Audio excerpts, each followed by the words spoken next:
उद्धव जी आपके दामन पर होगी, आपके दामन पर होगी। हे सरकार महाराष्ट्राचं आणि देशाचं सरकार हे होट चोरीतून आलेलं सरकार आहे। त्याच्यावरती उद्धवजी बोलती महाराष्ट्रामध्ये होट चोरी, लोकसभेला होट चोरी, शिवसेनेची चोरी, धनुष्यबाणाची चोरी, शरद पवारांच्या घड्याळाची चोरी। मला सांगितलं हे एवढे चोर आहेत, मुंबईतल्या चोर बाजाराचं नाव आता मोदी बाजार करा। बरोबर ना?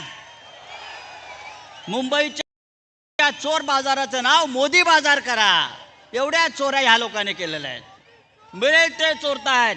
मित्रांनो, आपण भर पावसामध्ये आलेला आहात, मी जास्त वेळ घेणार नाही। ही लढाई मोठी आहे, ही लढाई मुंबईची आहे, महाराष्ट्राची, दिल्लीची आहे। आपल्याला माननीय उद्धव ठाकरे यांच्या पाठीशी ठामपणे उभं राहायचं आहे। मी तूर्त आपलं इतकंच सांगतो।